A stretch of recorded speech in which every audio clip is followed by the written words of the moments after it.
રમેશભાઈ વિરોજા, ગામ કુંવરગઢ, તાલુકો બાબરા, જિલ્લો અમરેલી. શિક્ષણ સમાજ કલ્યાણ કેન્દ્ર દ્વારા અમારા ગામમાં તળાવ ઊંડા કરવામાં આવ્યા, જેમાંથી આજુબાજુના ખેડૂતોએ જે નીકળેલી ટાઈસ માટી ખેતરમાં ભરીએ એના ઘણા બધા ફાયદા થયા છે.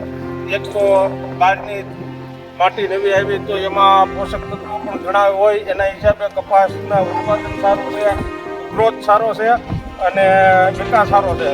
બીજા નંબરમાં માંડવીમાં જઈને ફૂગ આવે છે, ફૂગને ઘણો કંટ્રોલ કર્યો છે નવી માટી.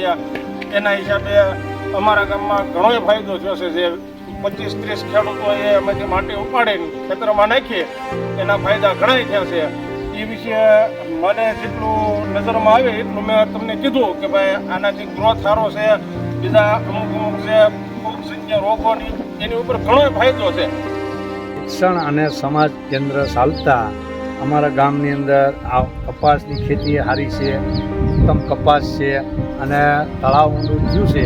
એનાથી માટી તો ખેતરોમાં ગઈ, એમાંય ફાયદો થયો છે. પણ અમારે જે ખાડા ભરાણા પાણીના એમાંથી સીધું તર અમારે લાગુ પડ્યું છે પાણીમાં. 1-2 દારમાં તો તરત પાણી આવ્યું, ઉનાળે કારણ કે ઓલો વરસાદ આવ્યો અને પાણી ભરાણું તરત ગડગડ ગાઈ ગયું. હવે એટલે આવા કામ તમે આપો અને અમે કરીશું. એનો બધા ખેડૂતોને ફાયદો છે એમ કે ભાઈ ગામને આખાને આજુબાજુના જ્યાં ઊંડા તળાવ થાય તો એનો ફાયદો ઘણો મળે એમ છે. એમ કાર્યક્રમો થતા હોય, આવું કાર્ય થતું હોય તો એના ઘણા લાભ મળે છે. માટીનો ફાયદો છે, ઉપરથી પાણીનો ફાયદો છે.